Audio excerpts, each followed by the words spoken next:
Video ini khusus untuk yang punya otak. Yang tidak punya otak skip saja. Oke teman-teman, kembali lagi dengan saya Fikri Ridho. Seperti biasa kita akan buat video reaction lagi soal sepak bola Indonesia. Dan seperti apa videonya, tanpa lama-lama langsung kita cek. Let's go.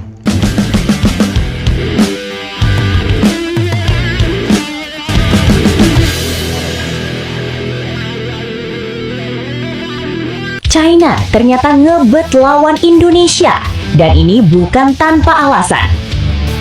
Tidak tobat ya Kabar kalah ini dari mencuat Indonesia. setelah Erick Thohir mengonfirmasi adanya ketertarikan langsung dari China untuk menggelar laga uji coba melawan timnas Indonesia pada jendela FIFA November mendatang. Ini seolah membuktikan bahwa China cukup terkesan dengan perkembangan timnas Indonesia yang sangat Mau balas pesat dendam belakangan dia tuh. ini. Bukan tanpa dasar, karena kedua tim sudah 2 kali bertemu di round 4 kualifikasi Piala Dunia Round 2026. Hasilnya, Indonesia kalah sekali dan menang sekali saat menghadapi China. Tak heran jika kini China seperti ingin kembali menjajal kekuatan Garuda, kali ini di era baru John Herdman. Meski begitu, PSSI belum mengambil keputusan final. Semua masih dalam tahap kajian, termasuk kesiapan tim dan agenda jangka panjang. Satu hal jelas, kalau China datang menawarkan uji coba, timnas Indonesia kini benar-benar sudah diperhitungkan di Asia. Ya sebenarnya dia mau balas dendam sih sebenarnya. Karena kemarin kalah di GBK itu mereka diteriaki gitu kan sama supporternya timnas waktu itu. Makanya mereka mau balas dendam. Bahkan kan ada video viral yang Cina Indonesia yang sampai acungkan jari tengah itu ke supporternya China, Tiongkok waktu itu kan. Makanya mereka mau balas dendam sebenarnya, bukan apa-apa. Karena mereka pernah kalah dari Indonesia. Walaupun kita juga pernah kalah dari mereka. Tapi lebih menyakitkan ya itu mereka tidak lolos ke ronde keempat waktu itu. Ada yang keciduk nangis saat timnas futsal kita menang dari Kirgistan. Kemenangan 5-3 dari Kirgistan membuat timnas futsal kita lolos ke perempat final Piala Asia. Dan lawan selanjutnya adalah timnas Irak yang akan jadi penentu siapa yang jadi juara di grup A. Tapi dengan hasil kita yang udah lolos ke 8 besar, di sana kita udah ditunggu antara 2 tim. Kita bisa ketemu sama Thailand atau Vietnam. Raja bakal ketemu raja. Menurut kalian, mending lawan Vietnam atau Thailand nih? Mau lawan Thailand, mau lawan Vietnam, Malaysia, siapapun itu kita libas, hajar. Tapi keren kita punya timnas futsal kemarin menang 5-0 sama Korea Selatan. Kemudian tadi malam kita menang 5-3 sama Kirgistan. Sempat Kirgistan itu kasih gol penyeimbang menjadi 3-3, tapi kerennya kita sempat cetak gol 2 lagi jadi 5-3. Nah sekarang kita sudah pasti lolos ke babak berikutnya. Kalau tidak salah babak semifinal ya, kalau tidak salah. Kalau salah boleh dikoreksi. Dan lawan selanjutnya itu di pertandingan terakhir penyisihan grup itu lawan Irak ya. Tidak penting lah mau menang mau kalah, tetap kita lolos gitu. Cuma yang sudah pasti menunggu kita antara Vietnam atau Thailand ya. Siapapun nanti kita hajar saja ya. Selamatlah untuk timnas futsal ya, jago-jago sih, keren sumpah, mainnya bagus, enak dilihat, dan ya keren lah. Semoga timnas sepak bolanya kita juga tertular lah dari jagonya timnas futsalnya kita nih. Keren.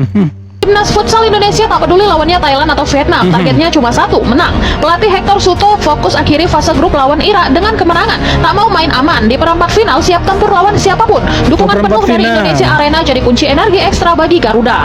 Timnas futsal Keren, kita lolos ke perempat final dan akan ketemu Vietnam atau Thailand, kita hajar lah. Dorang saja kita pasti lipat setengah.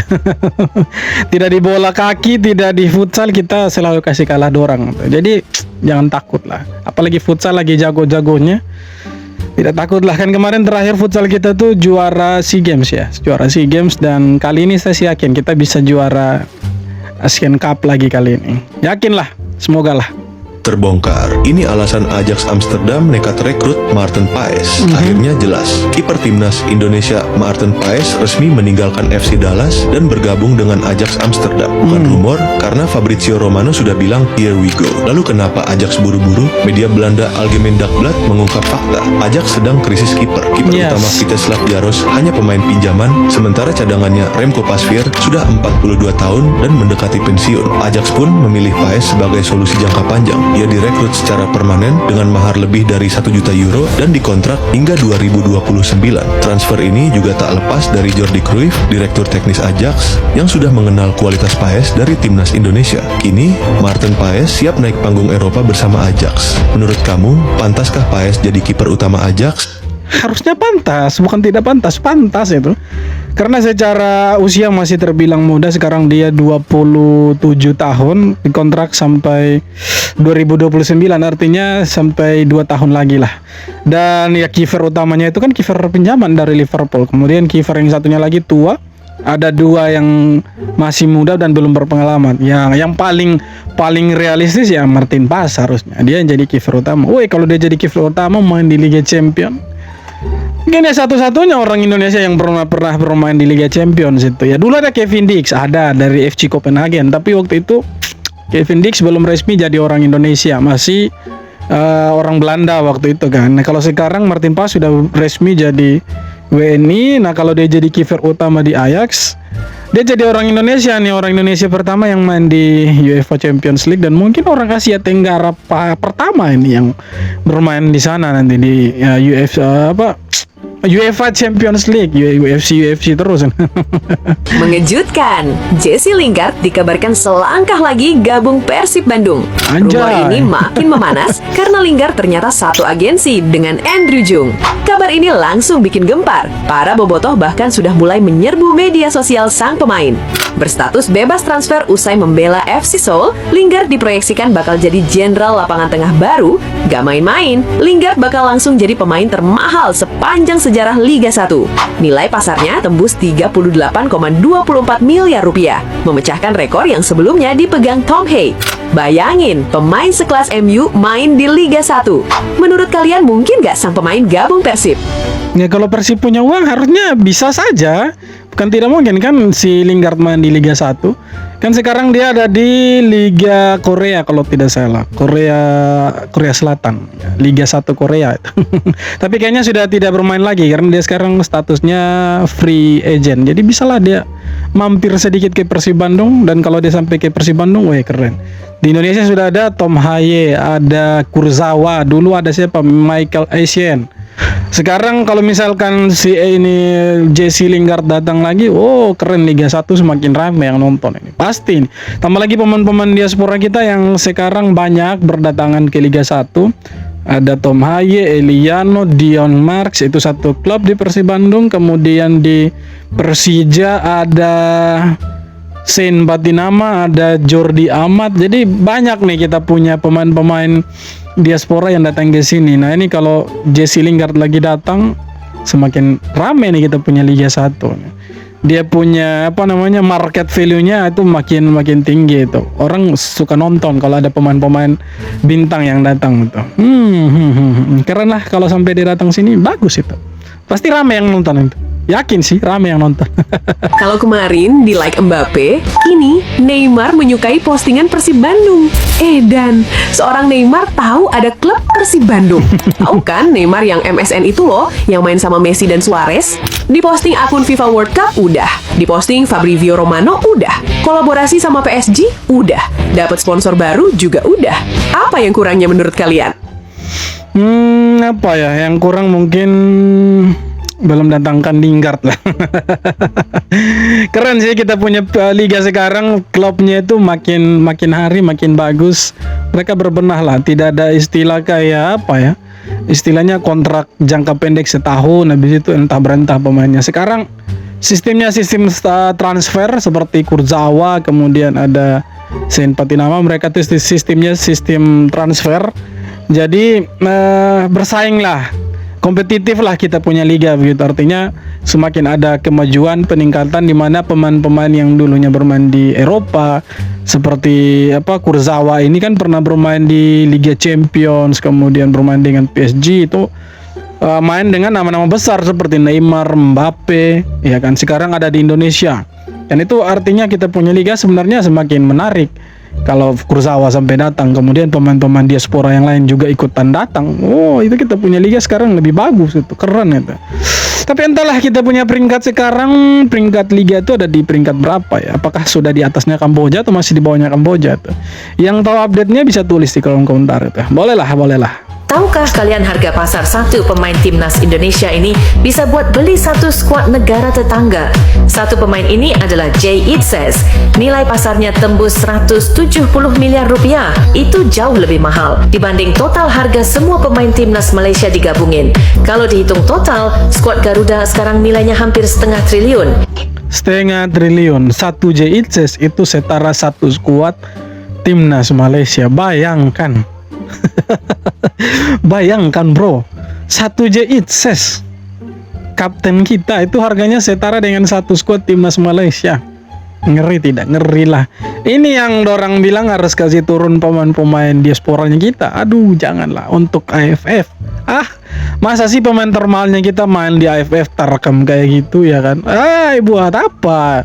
Mending ya istirahat lah, nanti jeda internasional istirahat ya kan, kumpul tenaga main di Liga Italia kan begitu dengan Sassuolo, daripada datang ke Indonesia ikut dengan timnas ke Piala AFF pulang cedera kan bahaya juga kan gitu. Jadi keren lah kita punya pemain harganya, satu skuad Malaysia bos, lebih lagi. Lebih bos, lebih nih. Ini bukan level ASEAN lagi, tapi sudah melampaui level Eropa. Secara finansial kita sudah unggul jauh dari negara tetangga. Itulah fakta yang bikin negara tetangga terpukau. Bukan hanya terpukau sebenarnya, mereka iri lihat Indonesia, makanya mereka coba-coba ikut tiru Indonesia ya kan. Kalau Indonesia bisa, kenapa sih kita tidak bisa kan gitu. Jadi mereka coba-coba untuk datangkan pemain naturalisasi juga, katanya pemain warisan, tahu-taunya pemain palsu. Tapi sekarang mereka punya sanksi itu ditangguhkan. Jadi terakhir kemarin GDT main itu ada 2 pemain palsu yang ikut main juga itu. CAS resmi memutuskan 7 pemain Harimau Malaya dinyatakan sah untuk bermain. Gugatan yang diajukan sebelumnya tidak menghalangi mereka tampil. Status pemain dinyatakan memenuhi regulasi. FAM menjelaskan, Persatuan Bola Sepak Malaysia atau FAM ingin memaklumkan bahwa Mahkamah Timbang Tarasukan atau Court of Arbitration for Sport (CAS) telah membenarkan permohonan penangguhan pelaksanaan atau stay of execution yang dikemukakan oleh 7 pemain pasukan kebangsaan, yaitu Facundo Garces, Rodrigo Holgado, Imanol Machuca, Gio Figueiredo, Gabriel Palmero, John Irazabal, dan Hector Hevel. Keputusan ini bermakna hukuman penggantungan selama 12 bulan daripada semua aktivitas bola sepak yang dikenakan oleh FIFA terhadap 7 pemain Harimau Malaya tersebut ditangguhkan buat sementara waktu, dan mereka dibenarkan untuk meneruskan karir serta menyertai sebarang aktivitas berkaitan bola sepak sehingga keputusan mutlak rayuan di CAS dibuat. Keputusan ini langsung berdampak pada kompetisi internasional. Malaysia bisa menurunkan kekuatan penuh. Putusan CAS bersifat final. 7 pemain Harimau Malaya resmi bisa beraksi. Sudah dekat-dekat mau lawan Vietnam, sudah dekat-dekat mau AFF, baru mereka ditangguhkan. Keren juga permainannya. Mantap. Ya, tapi mereka bangga loh pakai pemain palsu itu. Kalau kita sih ya pemainnya darahnya asli semua, asli Indonesia. Kalau ini entah berentan. Masih sengketan ya, entahlah mereka ini darahnya dibawa sama nyamuk atau apa tidak tahu. Penasaran dengan John Hartman? China tantang timnas Indonesia pada November 2026 mendatang. Hal ini disampaikan oleh Ketum PSSI sekaligus Menpora Erick Thohir pada 28 Januari 2026. Kendati Cina udah ngajak rematch, tapi Erick belum menyetujui tawaran tersebut yang sudah dipastikan cuma timnas U17 Indonesia yang akan menghadapi Cina, sementara untuk tim senior masih dipertimbangkan. Erick menilai kalau banyak hal yang harus dikaji, terutama karena John Hartman akan menangani timnas senior dan timnas U23. Secara historis, Cina dan Indonesia sudah 15 kali bertemu di berbagai ajang, termasuk 2 pertemuan terakhir di round 3 kemarin. Terus, kira-kira mending terima tantangan Cina atau enggak nih? Mau terima mau tidak ya terserah dari PSSI lah. Terima juga bagus, tidak terima juga bagus. Tapi lebih seru kalau terima sebenarnya rematch gitu kan, keren kalau rematch itu. Biar tahu lah siapa yang jago sekarang gitu kan. Tapi kalau untuk menang pasti timnas menang lah. Terus mungkin kalah lawan Cina. Apalagi kalau bermain di kandangnya kita itu, selesai kau itu Cina. Pulang nangis lagi mereka itu kalau datang ke Indonesia gitu kan. Ya semoga lah kita punya timnas semakin maju, semakin hebat seperti timnas futsal yang sampai ke perempat final, dan semoga timnas sepak bolanya kita juga jago lah seperti futsal. Nanti bulan Maret ini ada FIFA Series ya 2026. Selanjutnya ada AFF. Semoga agenda-agenda ini bisa dimanfaatkan untuk timnas kita dan bisa mendongkrak posisi kita di rank FIFA lah. Karena sekarang kita untuk rank FIFA itu ada di bawahnya Malaysia. Harusnya kita di atasnya dorang gitu. Tapi sekarang ya faktanya kita di bawahnya dorang, bawahnya Malaysia maksudnya. Ya semoga di bulan Maret nanti bisa manfaatkan FIFA Series. Kita bisa naik peringkat dan keren kan kita punya timnas berprestasi gitu. Makin banyak yang iri dengan timnas Indonesia, apalagi yang jersey kuning gitu. Bodoh amat lah dengan mereka. Persetan. Oke teman-teman, jadi itu dia beberapa video tanggapan komentar dari netizen soal sepak bola kita. Seperti apa tanggapan kalian? Silahkan tulis kolom komentar. Terima kasih banyak yang sudah nonton. Kita jumpa lagi di video berikutnya. Thank you bro.